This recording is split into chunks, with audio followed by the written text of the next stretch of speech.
Gênesis capítulo de número 12, queridos. Eu quero fazer uma divisão com vocês agora.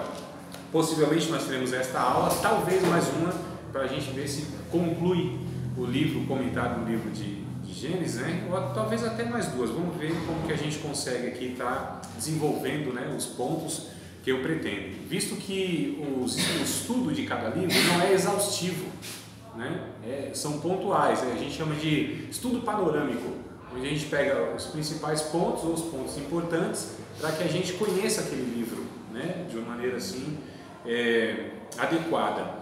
Lógico, quem quer um estudo aprofundado aí precisa estar recorrendo ao comentário bíblico, nem esse em si, esse aqui também é panorâmico, comentário mesmo, praticamente é comentário versículo por versículo, e aí tem diversos excelentes, né?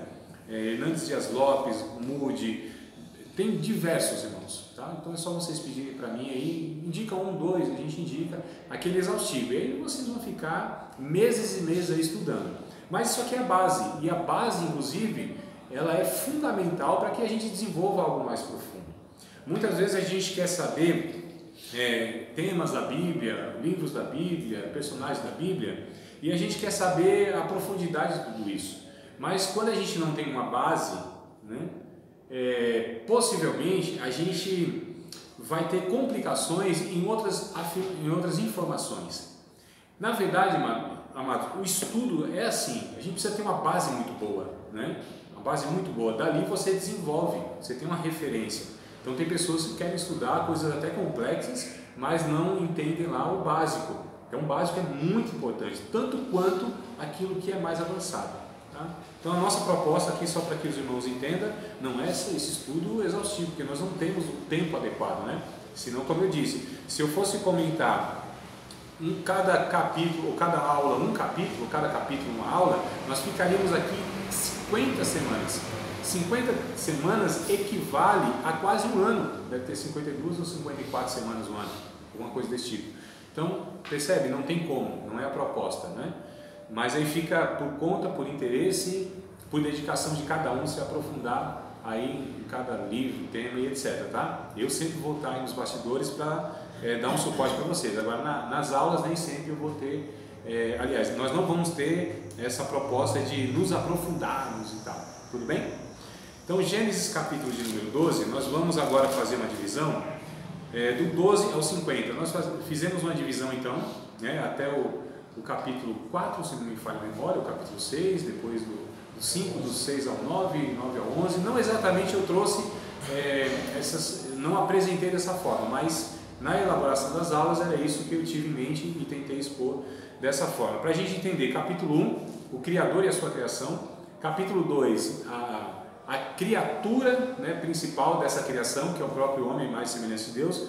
Capítulo 3, a queda, a ruptura do homem, que se tornou então após o pecado. Capítulo 4, 5 e 6, então a gente percebe o declínio, né, da raça humana.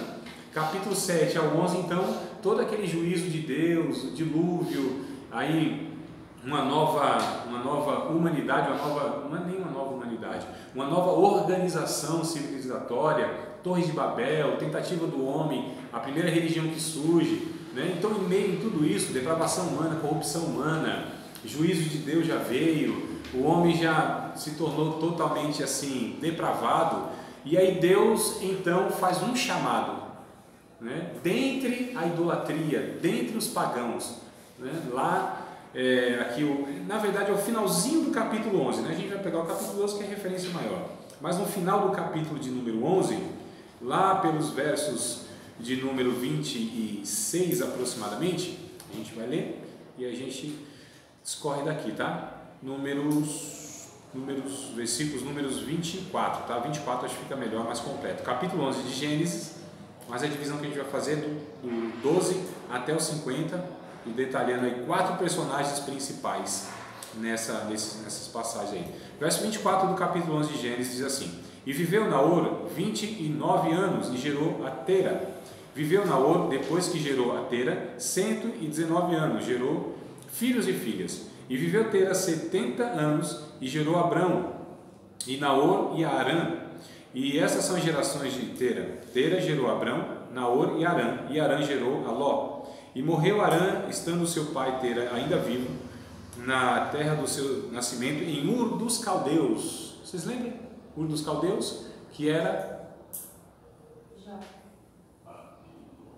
é um negócio parecido. Confundiu porque é parecido, porque lá é Uz, né? Não é isso? Um homem na terra de Uz. É Uz, né? Bem parecidinho. Ur é uma localidade, Uz é outra localidade. Uz é mais ou menos na Arábia, né? Que era a cidade. Olha, Paulo é natural da Arábia, né? É judeu, mas é de Tarso da Cilícia, então Paulo era árabe. Olha que coisa interessante. Paulo de Tarso, lá no Novo Testamento. E aqui no caso, Ur dos Caldeus é a mesma coisa que Babilônia. Futuramente foi chamado de Babilônia. Lembra? Babel, Ur dos Caldeus, Mesopotâmia, Babilônia, atual Iraque. Eu acho que eu falei isso na semana passada, não foi? Falou. Não é isso? Então, só para a gente identificando aqui a região e tudo mais. E tomaram Abrão e Naor mulheres para si. O nome da mulher de Abrão era Sarai e o nome da mulher de Naor era Milca. É filha de Arã, pai de Milca e pai de Iscar. E Sarai foi estéril e não tinha filhos. E tomou ter Abrão e seu filho Ló, e Aló, filho de Arã, filho de seu filho. Eita, agora é filho de filho. Parece um Nordeste, né? Fulano que é de fulano, que é de ciclano, que... Mas vamos lá. E Sarai, sua nora, mulher de seu filho Abrão, e saiu com eles de Ur dos Caldeus para ir à terra de Canaã, e vieram até Arã e habitaram ali. E foram os dias de Tera 205 anos, e morreu Tera em Arã. Eu não sei se vocês perceberam, mas a idade vai caindo aqui, né? A longevidade de vida vai caindo, né? Vivia lá 900, 700, 600, 500. Aqui a gente já percebe que a longevidade já não é como antes. Olha que coisa interessante. Abraão, depois chamado de Abraão, viveu aproximadamente aí 175 anos, se não me falha a memória. 175 anos, então vai reduzindo mesmo, né? Que foi mais ou menos a idade também de Jó. Alguém falou Ló. Muita gente falou Ló ou Jó? Jó, então é isso mesmo. Então é porque confunde direto, os pregadores e eu confundo esse negócio, Jó, Ló. Então o Jó, ele também viveu aproximadamente aí. Jó era contemporâneo de Abraão, então lembra que eu falei na semana passada? Né? Então o livro de Jó está quase no meio da Bíblia, antes de Salmos, mas ele na história ele se situa aqui, capítulo 11, a partir do capítulo 11, é contemporâneo de Abraão. Lá em Jó a gente vai descobrir o porquê que a gente afirma isso, tá? Então vamos lá. Capítulo 12 em diante aparece então a figura aqui, né? A genealogia, a história aí de onde veio essa figura. Amados, no Antigo Testamento há algumas figuras principais. Há muitas pessoas na história do Antigo Testamento, mas algumas figuras principais, e é bom a gente ter essas informações e gravá-las, tá? São referências. Nós temos Abraão, pai da fé, né? Os patriarcas, mas eu quero pegar pontualmente assim na história mesmo. Abraão, Moisés e Davi. Esses três vultos são os vultos mais importantes, os personagens mais importantes de todo o Antigo Testamento. Abraão, Moisés e Davi. Olha que coisa interessante. A Abraão, Deus confia uma chamada e as famílias da terra. A Moisés, Deus confia uma nação, um povo. Em Davi, Deus confia o seu reino. Olha que coisa interessante. Porém, no Novo Testamento tem uma figura, lógico, fora Jesus, né? Não tem como comparar Jesus com nenhum outro personagem. E lá no Novo Testamento tem um homem chamado José, que Deus confiou o seu filho. Desses quatro, então, José, ele é o mais importante. Não é, mano? Nem as famílias da terra, nem as descendências, nem as nações, nem um povo, nem um reino. O José, ele sim, foi a figura mais importante de toda a Bíblia, fora Jesus, lógico. Por quê, amados? Quem confiaria o seu filho, que é a coisa mais importante, a qualquer pessoa, ou uma pessoa inferior às outras demais? Então José, no exercício da paternidade, se tornou, na minha opinião, isso é uma questão até pessoal, né? Não é que os teólogos não concordam com isso, é uma questão mais pessoal, na minha ótica, e eu vou falar o porquê que eu penso isso. Então, no exercício da paternidade, José, ele é a figura mais importante, porque ele é aquele que ensina a respeito do próprio Deus ao próprio Filho de Deus. Porque Jesus, como um ser humano que foi também, ele precisou aprender a lei de Deus, a obediência. O livro de Hebreus diz isso, né? Então José é essa figura, E nem era pai. Era, né? A gente sabe. Mas era um pai. E foi um pai. Porque, como diz o ditado, pai é o que cria, amados. Ensina as virtudes, dá exemplo, né? Parece que eu vejo o José de um lado para o outro, orando a Deus, e Jesus um bebezinho nas mãos.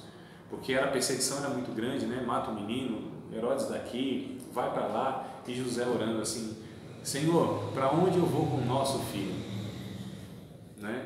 Eu acho muito interessante essa questão. Para onde eu vou com o nosso filho? Eu aprendi isso com José, e aí eu faço isso inclusive nas orações com meu filho. Senhor, abençoa o nosso filho, para que ele saiba. O Mateuzinho, depois o Davi vai saber também, mas que o Mateuzinho que já está com 1,80 m, né? Calçando 42, 12 anos menino apenas, mas é uma criança ainda, né? Só tem tamanho. Mas desde muito pequeno eu orava assim para que ele soubesse que o pai dele de fato é Deus. Eu não sou o pai, né, verdadeiro dele. Eu sou uma pessoa, um homem que Deus confiou o seu próprio filho a mim, para que eu ensinasse. Olha a minha responsabilidade. Eu não posso fazer desse menino que eu quero, que eu desejo, meus sonhos frustrados, projetar nele, né? Não, eu preciso descobrir o que Deus tem na vida desse menino e direcioná-lo como flecha na mão do valente, dirigi-lo ao objetivo e o alvo que Deus quer. É muito sério esse negócio de paternidade e maternidade. Mas bora lá, voltando aqui, só para a gente dar esse panorama geral. Então, Abraão, se vocês quiserem anotar, que a gente vai falar do capítulo 12 ao 50 sobre a fé e seus heróis. Então, lá atrás nós falamos sobre o Criador, a sua criatura, a imagem e semelhança, a depravação humana, do 12 ao 50, que é o que acabou o livro de Gênesis, né? E a fé e seus heróis. Então, do 12 ao 50 vai falar sobre a fé, né, e os seus heróis.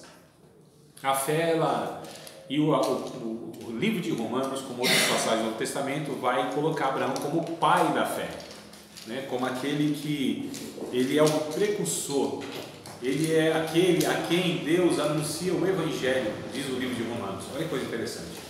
Ele é o pai da fé. Paulo, no livro de Gálatas, vai dizer que todos que são da fé são filhos de Abraão, porque a ele foi anunciado primeiramente o Evangelho. Lógico que nós sabemos que lá no Gênesis 3:15 é a primeira vez que o Evangelho é pregado à humanidade, né? Que era o casal. Então o Evangelho foi pregado à humanidade, que era o casal, no 3:15. Vocês lembram? Muito famoso. Bom, João 3:16 e Gênesis 3:15 é uma coisa que os crentes podem ter citado Jesus ontem, eles sabem de cor e salteado. Lembram?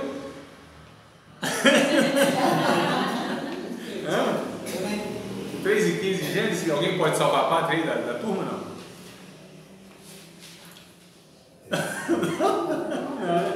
Tá bom, mas vamos recorrer à Bíblia. Nós estamos aqui para isso, queridos. Falar da semente lá. Da semente que, na verdade, disse que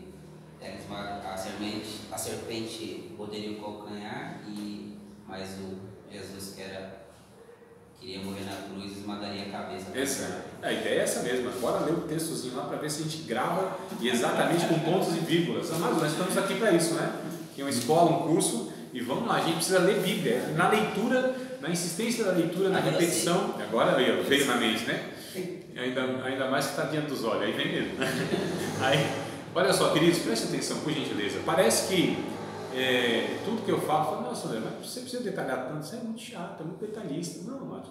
Nos detalhes que a gente vai, muitas vezes, desenvolvendo, né, um aprendizado muito interessante. São coisas simples mesmo.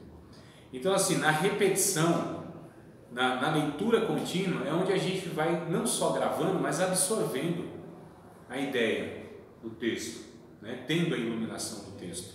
Então, é ler Bíblia, não tem outro caminho. É ler Bíblia. Eu sei que tem pessoas que não tem técnica de memorização, não, eu prefiro ler Bíblia, para você gravar mesmo, né? Então, lê Bíblia 200 vezes o mesmo versículo, 500 vezes o mesmo versículo. Eu falei para vocês na semana passada, ao final desse curso, em nome de Jesus, vocês vão ter gravados na mente, irmão, os 31.173 versículos da Bíblia. Tá certo? Todo mundo sem fé. Aí, amém, aí, ó. Pronto. Recebo aí também. Então, recebo o ânimo para ler Bíblia, viu, mano? Porque vai ter. Então, vamos lá. Gênesis 3, e 15. Jean, tu pode, já que está engatilhado aí, mano? Por favor, lê. Você que tem uma voz forte, pode perguntar. Tá bom, passou a vez para o varão. E porém inimizade entre ti e a mulher, entre a tua semente e a sua semente, e esta te ferirá a cabeça e tu lhe ferirás o calcanhar. Exato. Olha só, aí está, a gente chama no termo técnico da teologia sistemática, o proto-evangelho. O primeiro evangelho a ser anunciado foi pelo próprio Deus e foi aí em Gênesis 3 e 15, tá? Então só para a gente ter essa informação aí. Mas Abraão, ele é chamado mesmo, chamado como todos os outros crentes são, como todos os outros, não só do Novo Testamento, amados, porque a ideia que muitos têm é que o Antigo Testamento não era pela fé, né? A pergunta que muitas vezes me fazem, já estou adiantando a pergunta que daqui a pouco vocês iam fazer mesmo, é a seguinte: mas como que as pessoas se salvavam no Antigo Testamento? Como eram e são salvas no Novo Testamento da mesma forma, com os mesmos elementos, com as mesmas coisas. Então não tem assim, salvação no Antigo Testamento era pela obediência e pela lei, e no Novo Testamento pela graça e pelo sacrifício de Cristo. Não, amados. Ninguém nunca se salvou pela obediência das leis, a não ser que conseguisse cumprir tudo aquilo à risca. E aí a pergunta é: quem conseguiu? Ninguém. O único ser humano que conseguiu foi o próprio Cristo, que ele cumpriu a lei de Deus cabalmente, detalhe por detalhe. Ele cumpre a lei de Deus. 603 mandamentos? 613 mandamentos, meu irmão, na verdade o que os fariseus fizeram a partir dos 10, né? Eles desdobraram, multiplicaram e tudo mais. Aquela pergunta, né? Qual dos maiores mandamentos? Então 613 é o que o judaísmo tinha na época. Mas na verdade não é só esses 613 mandamentos, tem ainda um bocado de preceitos que a Bíblia diz, né? Ainda que fosse os 613, não, ainda que fosse os 13, ainda que fosse os 10, quem é que conseguia cumprir aqueles 10 lá? Não tem, impossível, né? Paulo vai dizer isso quando combate os legalistas, aqueles que querem viver se justificando e pelo mérito para ser salvo. Ele vai dizer assim: não tem problema, você quer cumprir toda a lei, então vai ser salvo pela lei, mas se tropeçar em um único, vai ser culpado de todos. E aí, meus amados, não sobra um, não sobra. Paulo diz em Romanos, acho que é o capítulo 2, Deus encerrou todo mundo debaixo do pecado, todos pecaram e destituídos estão da glória de Deus, todos, sem exceção nenhuma. Abraão, pecador. Moisés, pecador. Davi, nem vou falar. E vocês sabem dos pecados aí, né, que nós cometemos muitas vezes, nem por obras, mas às vezes por pensamento, por abrigar desejos no coração. Amados, ninguém escapa. Todos nós somos miseráveis, pecadores, merecíamos o inferno, a condenação eterna, e a graça de Deus sempre lá no Novo Testamento, porque muitos, eu ouço dizer, né? Não, a graça é uma dispensação do Novo Testamento. Não, queridos, não é. Se não houvesse graça, a dispensação da graça, a ação, a disposição de Deus para nos tratar de uma maneira graciosa, nós nem teríamos existido em Adão. Eu estou falando no geral, humano, ser humano, nem teríamos existido, porque o fato de Deus compartilhar, né, a vida e a existência conosco, ou seja, nos criar e nos dar esse privilégio, já é um ato gracioso de Deus. Porque nós merecíamos isso? Não. Deus viu o que em nós? Absolutamente coisa nenhuma. Por que Deus nos cria? Pura bondade, pura graça. Então a graça sempre existiu. Sempre existiu. Sempre, é redundância mesmo. Sempre.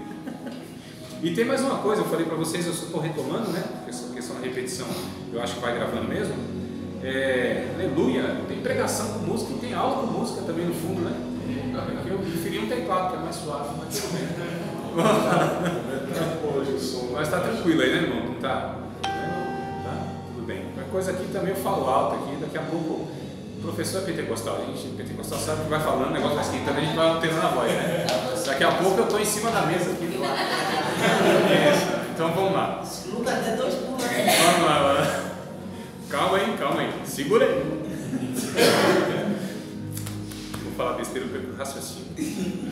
Eu falei para vocês, eu acho que foi na aula passada retrasada, que na verdade o sangue de Cristo, o sacrifício de Cristo, na ótica da Trindade, desde lá da eternidade já estava resolvido isso. Eu citei para vocês 1 Pedro, capítulo 1, verso 20, Apocalipse também, né? Que o sangue do Cordeiro imaculado e incontaminado foi oferecido, derramado antes da fundação do mundo. Não é isso? Então, quando Deus cria o Adão, o casal, né, representando a humanidade, e eles pecam, pelo fato de Deus ser santo e não tolerar o pecado, e não ser conivente, nem conseguir conviver com o pecado por ser santo, então a ação de Deus, pela sua justiça, deveria ser fulminar, aniquilar, desintegrar aquele ser humano. Aleluia! Aquele deveria, né? Deveria anular, desintegrar. E talvez o diabo, talvez, amado, aqui é um pensamento solto. Talvez o diabo pensou isso, que Deus ia fazer isso, conhecendo Deus no seu juízo, na sua justiça, no seu caráter santo. Ele pensou, conjectura, não posso fazer nada contra Deus, o Criador, vou fazer contra a sua criatura. E eu nem preciso fazer nada, só preciso fazer com que eles pequem, e pequem contra a santidade de Deus, porque a justiça de Deus vai cobrar. E aí talvez o diabo, né, maquinou isso, pensou isso, e ele fez isso. Só que ele não contava com a graça, quase não sei não contava com minhas coisas, não contava com a graça de Deus, não contava com o sangue de Cristo, não contava com Deus eterno, não contava com essa bondade de Deus, não contava que antes que Deus disse haja luz, ele disse haja cruz, né? Então é isso. Se Deus ele é santo, se Deus não pode abarcar em si pecadores, então o que aconteceu? Aconteceu isso, amados, que houve um remédio no mundo e na criação. Da mesma forma que um órgão transplantado, né? Transplantado, o organismo ele rejeita, é natural, é um órgão alienígena, né? É estranho. Então, para que oh meu Deus, a palavra está faltando aqui, o organismo mesmo, ele rejeite e possa expelir ou possa se degradar tudo e morrer, então é aplicado o remédio. Então, o remédio que Deus aplica no mundo é o sangue de Cristo. Sim. Quanto ao versículo de 1 Pedro, capítulo 1. 1 Pedro, capítulo 1, vamos conferir? Eu acredito que é 20, né? Não sei se eu errei na referência. Bora lá, acho que 1 e 20. 1 Pedro, capítulo 1, verso de número 20, exato. Não, desculpa, é 19. Não, é 20, é 20. É que eu citei o 19 e 20 junto. Tá? Mas com o precioso sangue de Cristo, como de um cordeiro imaculado e contaminado, o qual, na verdade, em outro tempo, foi conhecido ainda antes da fundação do mundo, mas manifestado nesses últimos tempos por amor de vós. Então, 1 de Pedro, capítulo de número 1, versos 19 e 20, eu citei. Não sei se acho que eu não citei na íntegra, mas 19 e 20, tá? E Apocalipse, capítulo 13, versículo de número 8, também vai falar a respeito do livro do Cordeiro, né, que as pessoas estão escritas antes da fundação do mundo. Aí, tá? Apocalipse 13, 8, né? E 1 Pedro, capítulo 1, verso 19 e o 20, principalmente. Então, essas são as duas referências aí para o que eu afirmei. Anotado? Tranquilo, amados? Posso continuar? Então, irmãos, a gente percebe que aqui a graça é fundamental a gente entender isso. Quando a gente estuda o Antigo Testamento, é fundamental isso, porque a gente precisa desmontar essa ideia de que a lei salvava, de que alguns foram salvos de outra maneira, a não ser da mesma forma que nós no Novo Testamento somos salvos. É pela fé. Aliás, nós não somos salvos pela fé, nós somos salvos pela graça, por meio da fé. A fé é um veículo. A fé em si não salva ninguém, né? Efésios 2:8, pela graça sois salvos, por meio da fé, e isso não vem de vós, nem das obras, para que ninguém se glorie, mas Deus criou as obras de antemão, para que nós andássemos nelas. Então, Efésios capítulo 2, verso 8, 9 e 10 eu citei, tá? Somos salvos pela graça. Essa graça, há 3 elementos para a salvação: graça, fé e sangue. O sangue é o preço pago, né? A graça é essa ação de Deus de oferecer o seu filho, e a fé é o veículo que viabiliza tudo isso. Diga, amado.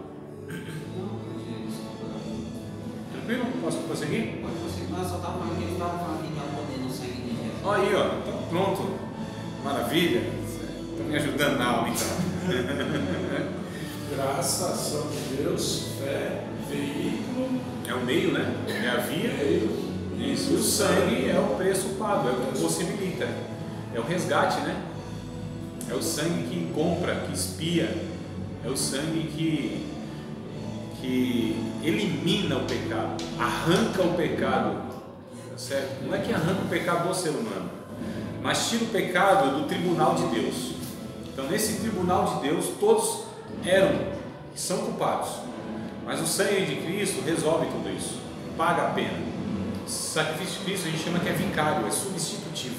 Então, aquela cruz era para o Barrabás, o túmulo, inclusive, era para o José de Arimateia, né? Até uma pessoa disse: Jesus era pobre demais, não tinha nada, quase um mendigo, não tinha nem onde cair morto, né? Sepultura. Teve um camarada lá que teve que emprestar. Meu irmão respondeu: chama, irmão, cidadão, você é pobre? Você acha que Jesus vai comprar um túmulo para passar 3 noites? Não é isso, não tem sentido isso. Esse túmulo dá dinheiro aí, dá dinheiro à família deles até hoje, né? O quê? Esse túmulo de Jesus que eles, José de Arimateia, ele fez Cedeu, dá dinheiro para a família desse rapaz até hoje. Não sei, não tem essa informação. Tá certo, mais uma informação então pra gente. Então, queridos, a gente precisa entender esse conceito de graça porque nós vamos falar da fé e do pai da fé. E é bem interessante porque Abraão é o homem que Deus chamou. Eu acho interessante porque eu quero dividir nesses títulos aí para a gente distinguir, tá? Então, a gente vai falar 12 ao 50 capítulo, a fé e seus heróis. O primeiro herói é Abraão. Quem foi Abraão? O homem que Deus chamou. A história de Abraão então se encontra do capítulo 12 até o capítulo de número 23, tá? Só para fazer essas divisões aí para a gente estudar até melhor depois. Então, Abraão é o homem que Deus chamou. A história de Abraão se dá do capítulo 12 até o capítulo de número 23. A frase no capítulo 12, para a gente destacar, se vocês quiserem anotar, é: sai da tua terra. Essa foi a palavra dirigida a Abraão por Deus. Sai da tua terra, da tua parentela, da casa do teu pai, e vai para uma terra que te mostrarei, né? Então, sai da tua terra. Deus chama Abraão então para ser um andante, um peregrino. No Novo Testamento já usando esse termo, né? Um peregrino, um andante, né? O termo lá no hebraico é abdru, que a gente traduz por hebreu. Então, quem é o hebreu? É o andante, é esse que anda. Como é que é essa palavra aí? Hebreu quer dizer isso, né? Não, Peregrino. Abdru. Isso é hebraico, varão. Deixa quieto, né, mano? Porque se eu falar de novo vai sair profecia. Hebreu, a palavra, né, que a gente traduz por hebreu. Quem é o hebreu? O hebreu é esse andante, é esse que foi viver como nômade, né, que até hoje na Palestina tem os nômades lá, que eles não têm lugar fixo. Então Deus chama Abraão para andar com ele na história humana, para andar com ele na fé, para sair de um lugar para um lugar que Deus ainda ia mostrar. O autor aos Hebreus, capítulo 11, detalha isso de uma maneira interessante. Ali é conhecido como a Galeria dos Heróis da Fé, né? Então ali tem diversos heróis da fé, dentre eles Abraão, que foi chamado então para uma terra que ainda não conhecia. Então esse é o chamado pela fé. Então Deus chamou Abraão e disse: sai da tua terra. Inclusive mostrando para nós que a vida cristã, e aqui já vai aplicações, que a vida cristã, amados, é uma vida de fato, que o nosso destino não é nessa terra, não é nessa existência, não é nesse tempo, nesse espaço, né? O chamado que nós temos é para a eternidade. Quando a gente vive nessa perspectiva, a vida se torna um pouco mais fácil. Quando a gente se depara com as lutas, as perseguições, as dificuldades dessa vida, que é assim desesperadora para aquele que não tem a esperança da vida eterna. Eu acho um desespero, irmãos. Eu acho, não é à toa que muitas pessoas tiram a própria vida, entram em depressão, porque não tem a perspectiva da eternidade, né? Então imagina só, a esperança da vida eterna.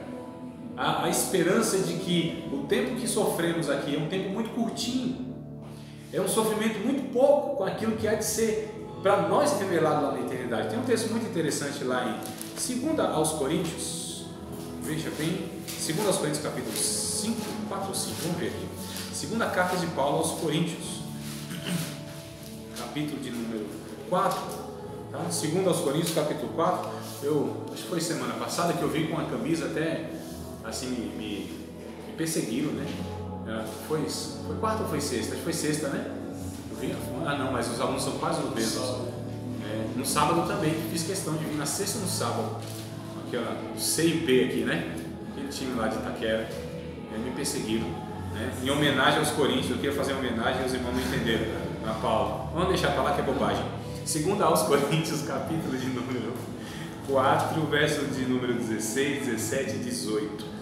Por isso não desfalecemos, mas ainda que o nosso homem exterior se corrompa, o interior contudo se renova de dia em dia, porque a nossa leve e momentânea tribulação produz para nós um peso eterno de glória muito excelente, não atentando nós nas coisas que se veem, mas que as que se não veem, porque as que se veem são temporais e as que não se veem são eternas. Se vocês quiserem destacar o que Paulo pega aqui de termos, né, que é para contrapor, ele pega aqui no verso de número 17, dois termos, leve e momentânea, peso eterno.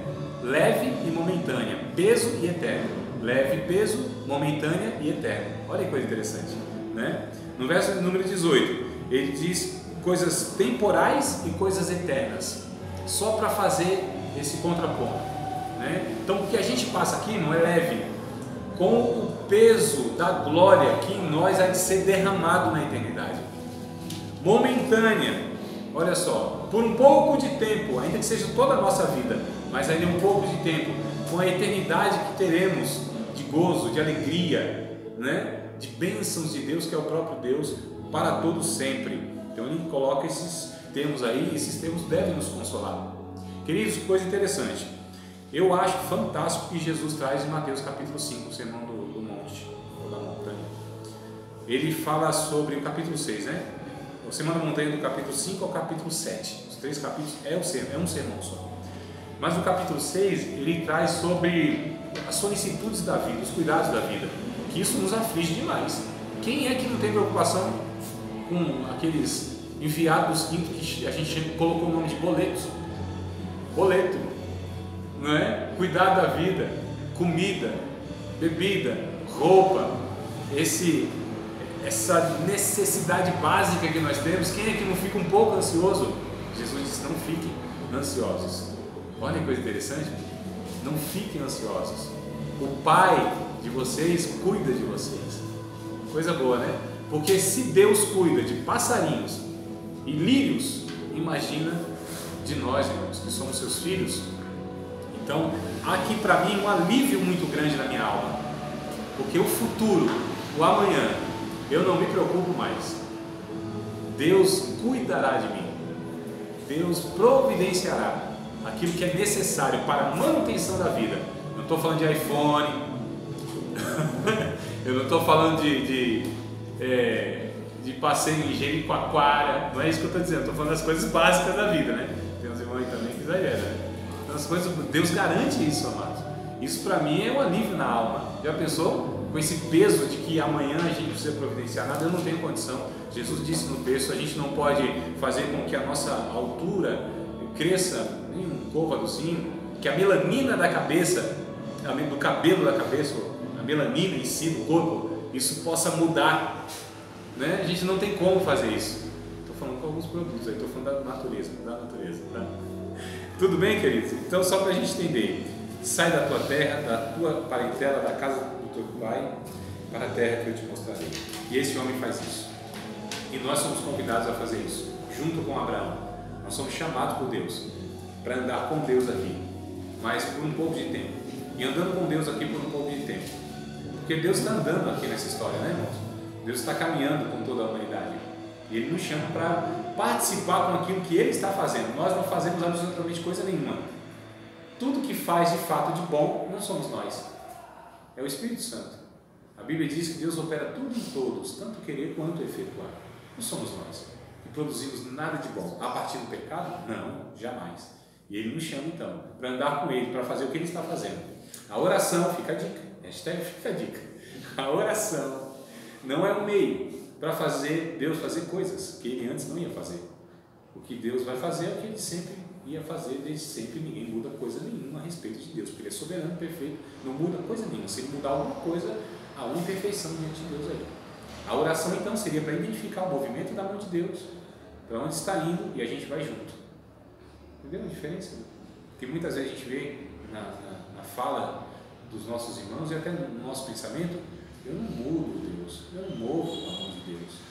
A mão de Deus está se movimentando muito antes da minha oração. Nós não aprendemos do Caim e Abel, que a primeira oração que foi feita foi aquela que, a primeira oração que foi ouvida foi aquela que não foi feita, que não foi nenhum ser humano e pela própria criação, que gemeu por um sangue inocente derramado. Lembra disso, amados? Olha o que a Bíblia está nos ensinando: que Deus é soberano, que é Ele que está realizando todas as coisas, que é Ele que é sustentador de todas as coisas. Jesus disse em João 5,17, me ajudem aí para ver se é isso mesmo. 5,17. 5,17 de João, Evangelho de João. 5,17. Jesus disse: meu Pai trabalha até agora, e eu também. Meu Pai trabalha até agora, e eu também. Acho que é 5,17 do Evangelho segundo João, não é isso? É isso, amados? Então, está ótimo. Então, Jesus está me ensinando. Nós estamos trabalhando desde a eternidade, antes que qualquer coisa existisse, antes de qualquer movimento humano, antes de qualquer oração, antes de qualquer pensamento. O próprio salmista, no Salmo 139, né? Salmo 139, antes que haja qualquer palavra na minha boca, tu, Senhor, sabes. Antes que haja qualquer pensamento, tu conhece, sabes o meu andar, o meu levantar. 139, vamos conferir, porque hoje eu estou meio inseguro aqui em afirmar, só estou supondo que é o salmo onde o salmista traz a onisciência de Deus, a onipotência de Deus, a onividência de Deus, né? É isso mesmo? 139, né? 139. Então vamos lá, olha só. Então Deus está, amados, agindo. Ele é autossuficiente. Estou pegando desde a ideia da criação que nós discutimos. Ele é autossuficiente, ele não depende de nós. Os planos de Deus não serão frustrados, apesar de que todos os dias nós trabalhamos para que isso aconteça. Se tem uma coisa que nós fazemos todos os dias, e quase toda hora, se não toda hora, é atrapalhar Deus, irmãos. Eu aprendi com um pastor, foi o meu pastor. Ele disse: André, o que eu me preocupo como pastor nesta igreja é não atrapalhar o que Deus está fazendo. Eu falei: eu vou pegar isso para a minha vida, pastor. Não é só o que eu faço na igreja, não. Eu vou ver se eu não atrapalho, porque quem não atrapalha já ajuda, diz o ditado. Não é não? É isso aí mesmo. Então Deus está fazendo, Deus é soberano, Ele é autossuficiente, Ele é autoexistente, Ele está conduzindo a igreja na história, né? Há 2000 anos nós tentamos destruir a igreja, mas não conseguimos, hein? Porque o Espírito Santo é aquele que conduz tudo isso. Estou brincando, é sério, mano. A gente é assim.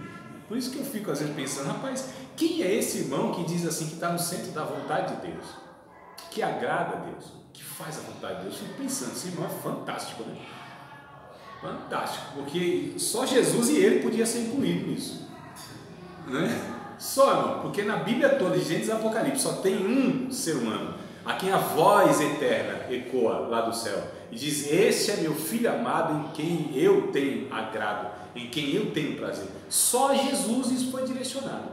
Como é então que nós chegamos a essa conclusão que também nós entramos nessa categoria? Jamais. Não. Ser chamado pela fé é olhar os passos de Deus, enxergar os passos que Cristo deixou, as pegadas bem firmes, e andando. Só isso, amados. Deus está fazendo, Ele está na frente, muito na frente de nós. Pelo menos assim, uma eternidade na frente. No mínimo. Uma eternidadezinha. Então, quando a gente chegou aqui nessa história, onde estava Deus? Lá no final de tudo, lá no novos céus e nova terra. Por que eu estou dizendo isso, amados? Porque quando a gente estuda, por exemplo, Abraão e esses homens, eu acho que eu até disse isso na aula passada, em tom de brincadeira, mas é verdade. Aliás, tudo que eu falo é verdade, embora seja um tom de brincadeira, é uma afirmação verdadeira, né? A gente fala assim: nossa, esses homens eram extraordinários, eram fantásticos, lembra do ordinário? Então, assim, não, queridos, esses homens são como nós, e nós podemos andar com Deus também, porque o mérito não está em nós. Não é porque eu obedeço.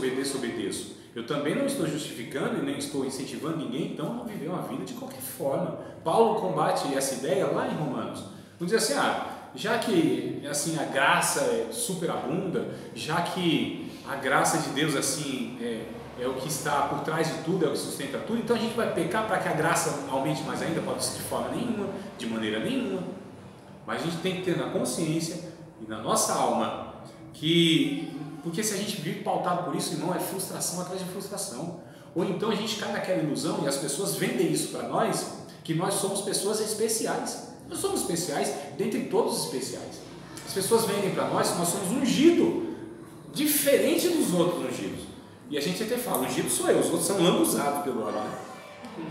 Não, amados, todos nós somos ungidos em Cristo, porque Cristo é o único ungido. É o Christos. Ungido é o agente do Duque. Meu Deus. O único ungido é Cristo. A palavra Cristo quer dizer isso, não é? Christos, ungido. Aí quando a gente vai em 1 João, primeira carta de João, capítulo número 2, verso 20 e 27, esse eu afirmo. Quer ver que eu afirmei agora? 1 João, primeira carta de João, capítulo de número 2, verso 20 e 27. João está falando para todos os cristãos, todos os discípulos de Cristo, todos nós. A Bíblia vai dizer o seguinte: vós tendes a unção do Santo, sabeis tudo. Verso 27 quase repete, né, mano? Vós tendes a unção do Santo, não há necessidade que ninguém vos ensine coisa alguma, vocês sabem tudo. Nós temos a unção do Santo. O que é unção? O que João está se referindo a respeito de unção? Não é separação para o ministério, amados. Unção aqui é o próprio Espírito Santo. Todos nós temos a unção do Santo, todos nós temos o Espírito Santo. O único ungido por Deus de fato é o Cristo, com a plenitude do Espírito Santo. Quando ele entra na sinagoga, depois de descer as águas, batizado por João Batista, o Espírito Santo vem e unge-o. Ele pega, lhe dão o rolo do livro e ele lê, ele abre. Nós sabemos que é o Isaías 61, e ele lê aquele texto: o Espírito do Senhor Jeová esteve sobre mim e me ungiu para pregar boas novas, mansos estará, os contos de coração, dar liberdade aos presos, aquela coisa toda. Então o Espírito Santo unge Jesus. Jesus é ungido de Deus. Todos nós, discípulos de Cristo, estamos debaixo de uma mesma unção. Então a unção nós temos igual, que é o Espírito Santo. O que nós temos de diferentes no corpo de Cristo são funções. Mas por ser discípulo de Cristo, por estar no corpo de Cristo e por estar em Cristo, todos nós temos a mesma unção, que é o Espírito, que é único, que capacita cada um de nós, só distribui dons e ministérios diferentes, né? O que isso quer dizer? Que todos nós fomos chamados para andar por fé, todos nós fomos chamados em Abraão, todos nós fomos chamados em um homem que veio também do paganismo, da terra idólatra. Sabe por que eu estou dizendo isso? Porque o próprio povo de Israel se gabou de falar assim: nós somos os escolhidos de Deus. Era verdade? Claro que era verdade. Só que não era toda a verdade. Eles eram escolhidos por Deus na história. Por quê? Não faço a menor ideia. O mérito deles não tinha. É mais fácil, é a graça de Deus. Foram escolhidos, mas eles se acharam, né? Como diz o adolescente, se acharam. Nós é gente que é pentecostal, que é, não, reformado que tal, não sei o que. A igreja tinha tal, e aqui que a mão de Deus opera. Aí a gente vai vendo essas coisas assim e fala: rapaz, esses caras estão caindo no mesmo erro do Israel, achando que os caras eram mais santos que os outros não eram. Deus chama esse povo idólatra. O profeta lá, Ezequiel ou Jeremias, me fala a memória agora, um dos dois, mas vai falar assim: vem cá, Israel, que o profeta fazia isso, denunciava tudo quanto é pecado, né? Israel, a mãe de vocês é Letéia, o pai de vocês veio também da idolatria. Vocês pensam que são quem? Vocês não são melhores do que as nações. Deus só escolheu vocês na história para revelar ou para trazer o Cristo ao mundo. Tanto é que depois que Cristo vem ao mundo por meio de Israel, Deus agora se volta a todos, e todos são Israel de Deus. E essa árvore, que ela foi arrancada porque rejeitou, foi enxertada agora um povo que é constituído de judeus e gentios, que nós chamamos de igreja. E não tem nada melhor em Israel, não tem nada melhor em um judeu. Ele precisa também da mesma coisa para salvar: Cristo, a graça, a fé, o sangue. Entende, irmão? Não, acham que são melhores. E nós também, amados. Nós também. Muitas vezes a gente acha que é melhor do que o Espírito, do que o católico, do que... Não, a graça de Deus nos alcançou. Nós éramos também, e aliás, a maioria, muitos de nós viemos isso aí: espiritismo, catolicismo, sei lá que mais ismo que tem na vida, um monte de ismo que a gente vê. No Brasil tem mais esses três, né? dificilmente são outras.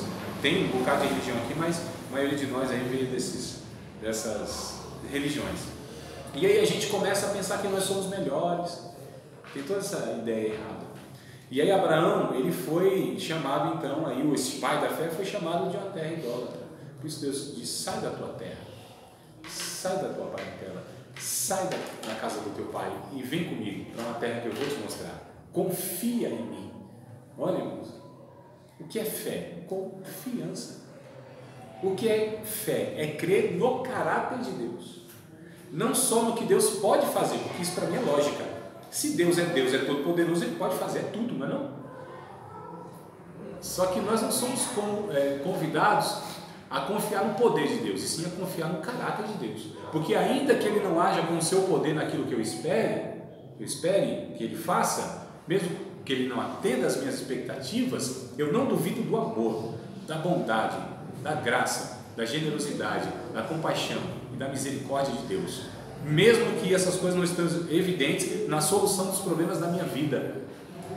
Ou mesmo quando muitas vezes nós nos sentimos assim, uma aridez espiritual, uma solidão, onde a gente diz: Deus meu, por que me desamparaste?